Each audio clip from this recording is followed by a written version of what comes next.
Okay, dumako na po tayo dito. Ayan na naman po, eto na po ha. Sabi niya itong cookie ng ina mo. Eto na po, ang sabi po ng cookie ng ina mo. Sabi, kapag naging pangulo na si Inday, gusto nyo bang ibalik ang tokhang? Oo naman. Kayo, pabor ba kayo? Akin po, pabor balik ang tokhang. Kasi po, para unahin po ito. Kayo, unahin pong itegi si Baste, si Chong Kitty, na talagang adik. Tama, mali.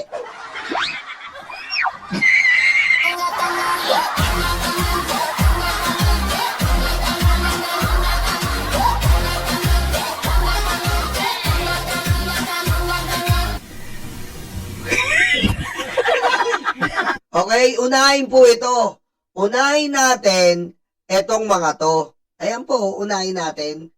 Yan pong si Baste na talagang adik. Si Chong Kitty na talagang adik. Aray ko. At syempre, si Iyot man po, ang tamad niyong congressman, na kapag di nakakaiyot, sinasaksak ang bugaw. Diba? Kaya nga po nakakatawa itong mga DDS. Akala nila yung tukang may maniniwala pa. Akala nila, putik, mantakin nyo. Tukang sila ng tukang, patay sila ng patay ng mga kababayan natin. Yung mga anak pala, grabe ang pagka-adik. Meron pa si Digong, natatandaan niyo yung pagkasabi niya. Anong sabi niya? Kapag adik yung anak ko, papatayin ko sa harap mo. Hindi naman niya pinatay si Baste. Diba? Hindi naman niya pinatay si Chong Kitty. Aray ko. Hindi niya pinatay si Michael Yang. Hindi niya pinatay si Pulong. Aray ko. Diba? Kaya wala lang maniniwala sa tukang na hayop na yan. Na tinamaan lang, puro mahihirap na kababayan natin, na pati pulubi.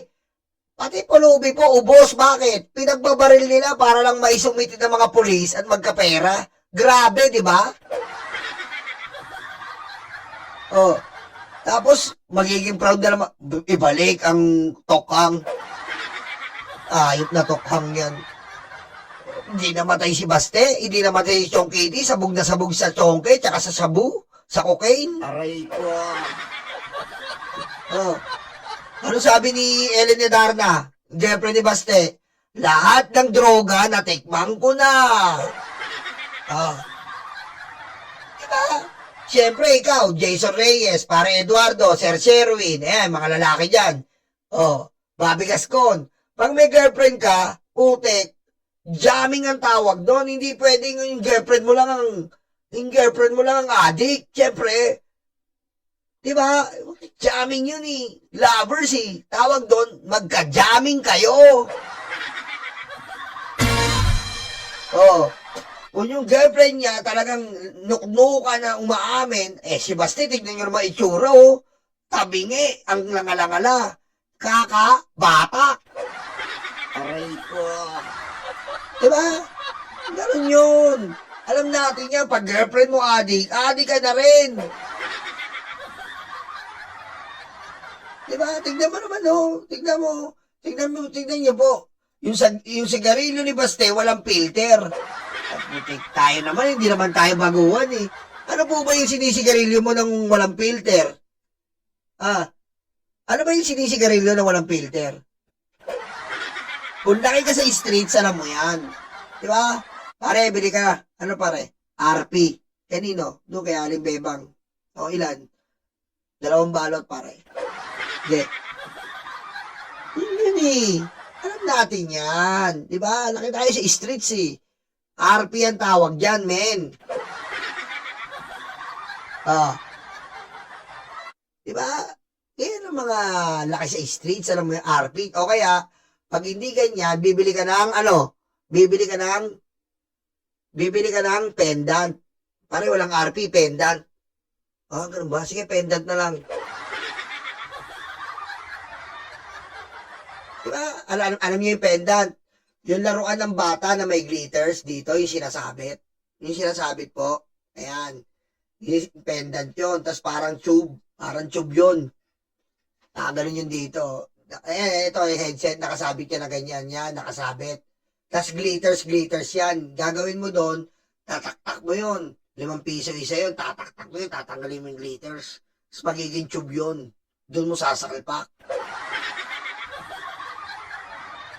Naman, baste, Huwag kami, baste, ha?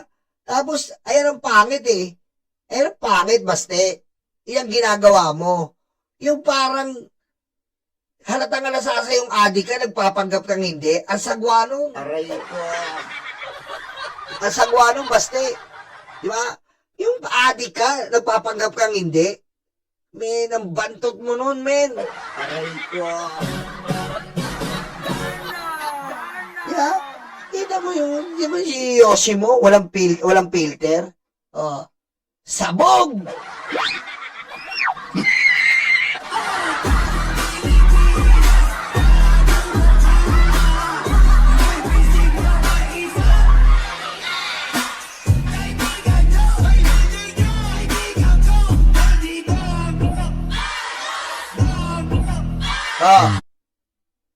BP nyo, nasaan? Galing Galaan.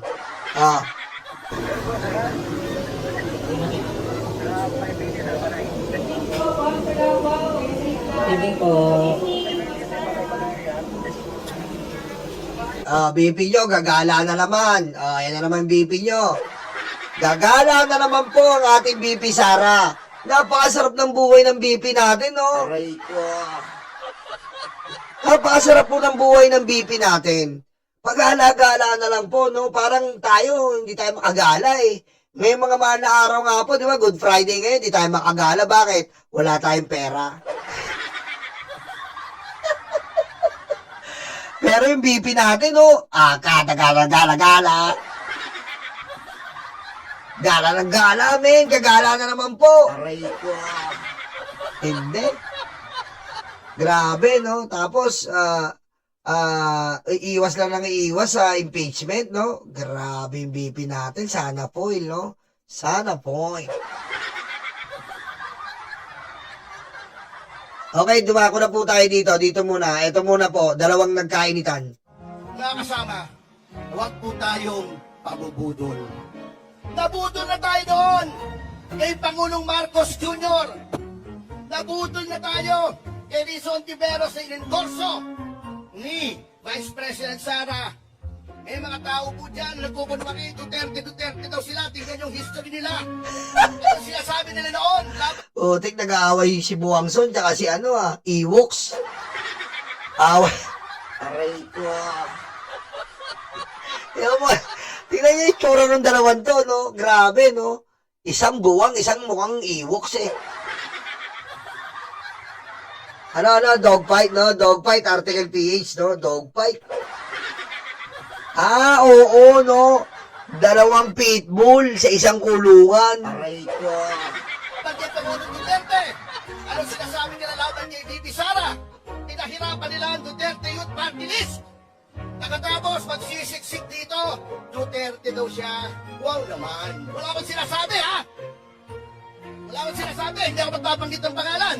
Ano na final word, I have to tell you. Bakit? Hindi ako magbabanggit ng pangalan, pero obvious naman. Ito naman Buwangson. Si Rowena Banson niya, dilawan mo na! Dilawan mo na! Kaning tao dire o sige, sabok-sabok na ako. Diyan, dilawan mo ka nga nung natutol mo kang Bibisara karon.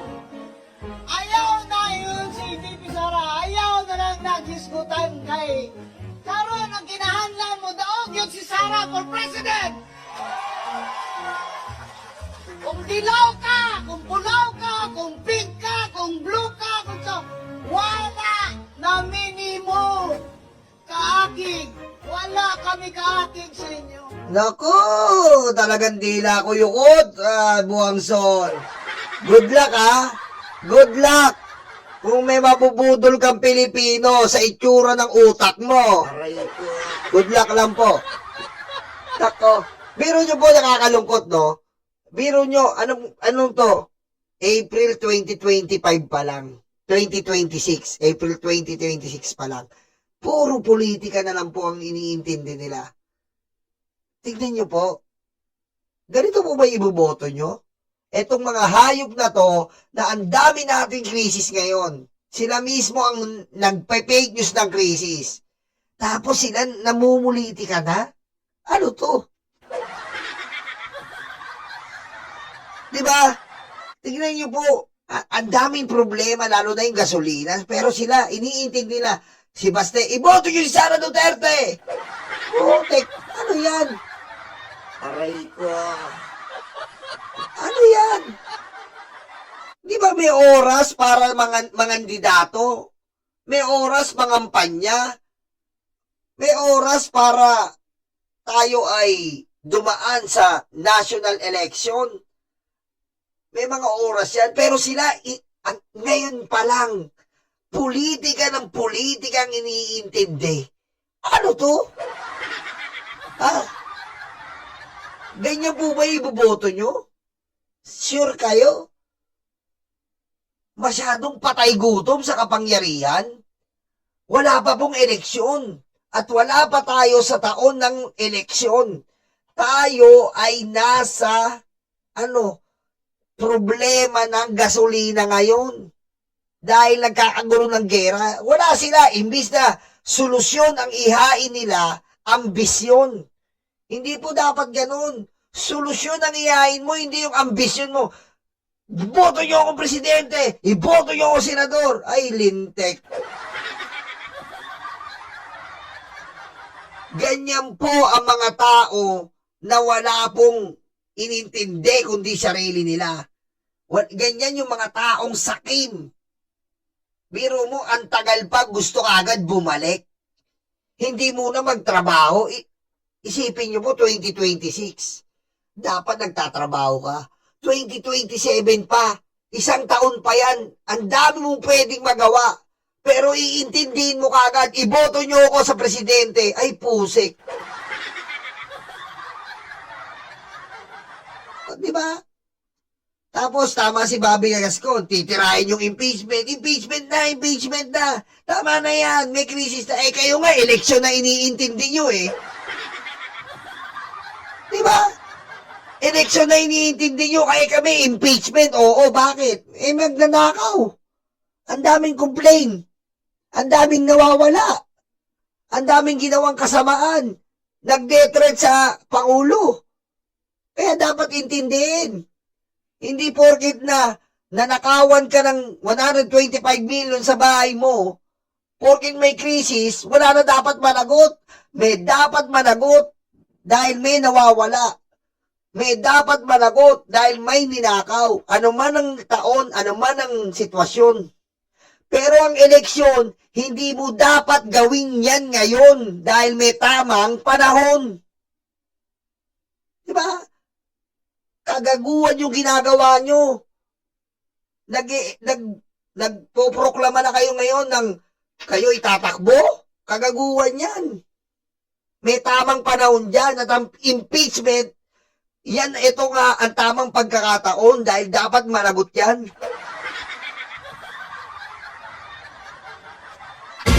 Oh, dumako tayo dito. Ito po, maganda to. Ito po, ayan, oh. Ito po, oh, tingnan nyo po ito, Ayo kay Baligod. Ito nga po nung pinakita ko isang araw. Sama na natin to. Ito nga yung pinakita ko sa inyo kay Baligod. Na VIP daw yung pasahero, yung iba nasa economy, class sa likod, nagsisiksikan. 42 maleta. Buwis ng bayan, biyahe na ito.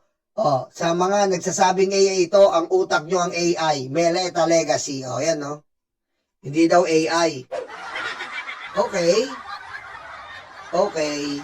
Alam nyo, hindi daw AI. Tapos, nakita po ang pinanggalingan ay dito nga po nanggaling. Ayan, no? Yan. Kita-kita nyo po yung cabin, no? Parehas na parehas po. Si Manny Pacquiao pa nandyan, oh. Ayan po ang pinagkumparahan na halos parehas na parehas po. Ayan na, kung makikita niyo po dito, ayan na, ayan na, ayan na, ayan dito po, ayan, ayan o. O, ayan o, o, yan. Parehas na parehas o. O, parehas na parehas yung cabin.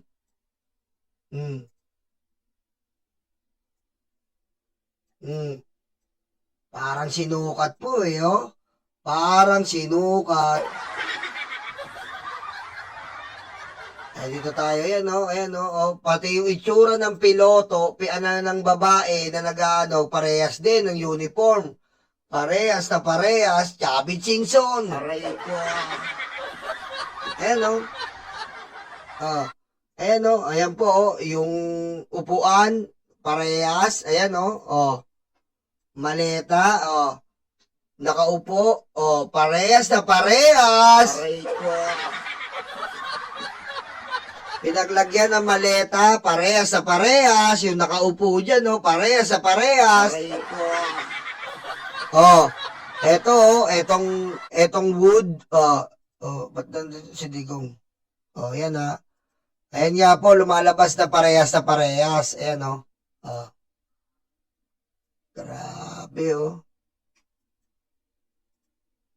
Yan, oh. Kaya lang, nagka-duplicate, eh.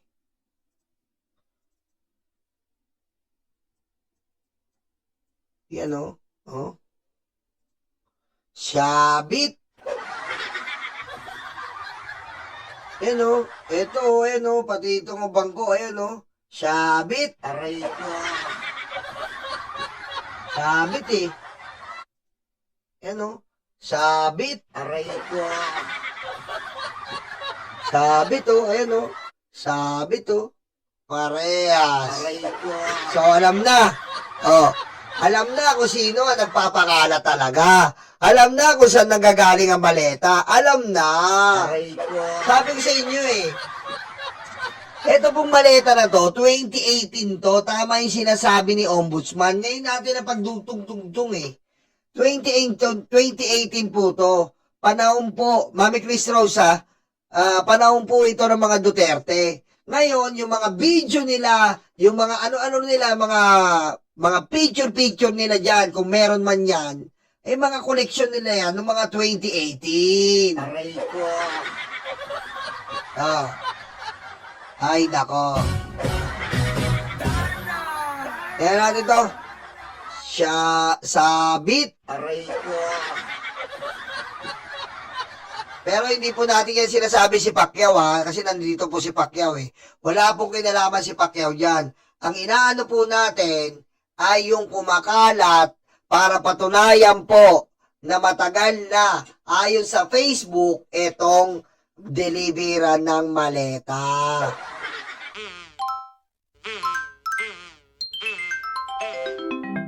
Kakulango.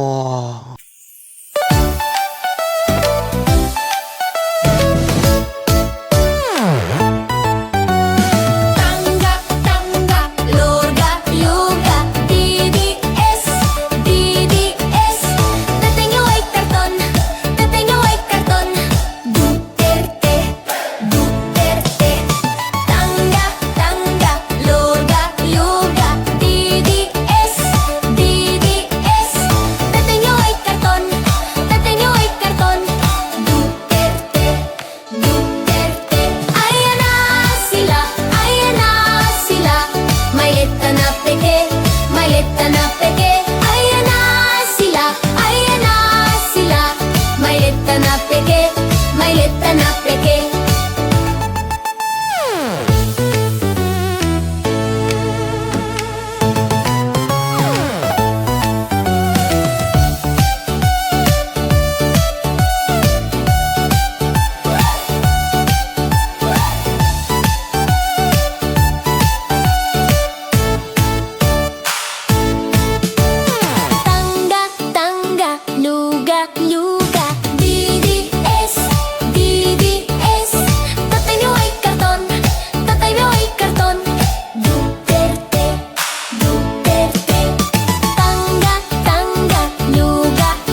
peke.